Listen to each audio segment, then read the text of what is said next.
weather on NBC 10 Boston, Boston's most accurate forecast. We can just go back briefly to all that rainfall in North Carolina. I was in Asheville earlier this month. Beautiful town, my first time visiting. And now they're under, feet of water in the downtown area. And people who were evacuated on Wednesday or Thursday still haven't been able to go home.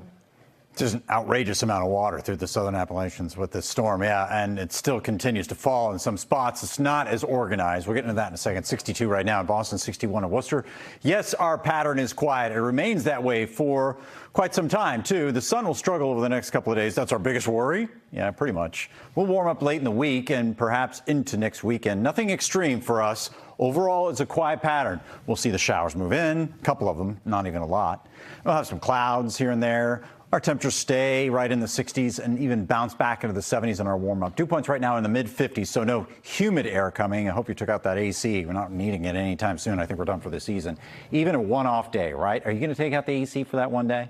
It's not even worth it. The sun angle is much lower now.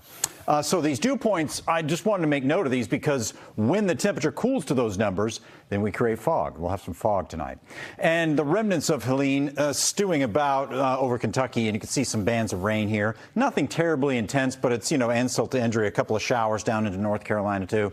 And the cloud band has been teasing us. It sits here across the Commonwealth. Sometimes it goes into southern New Hampshire. Sometimes it's mostly cloudy. Sometimes it moves to the south. We've seen some sprinkles back through Hartford and into southern Connecticut. That's the limit on the showers. But what we'll note is a new high-pressure system that comes down from the north, and that will increase our winds and eventually could scoop up a little bit of water vapor, enough to give us a sprinkle by Tuesday. And that's about it. Other than that, we don't have much fanfare going on.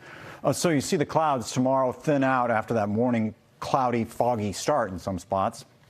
And then on Tuesday, there's that onshore wind. I think this is a little bit optimistic here, showing some breaks in the overcast. I think we'll be almost solid overcast on Tuesday. Tomorrow, though, revel in this. Back to Monday, back to work, school. Here you go, 70s.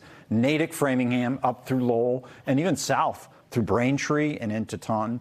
Boston, about 67 degrees.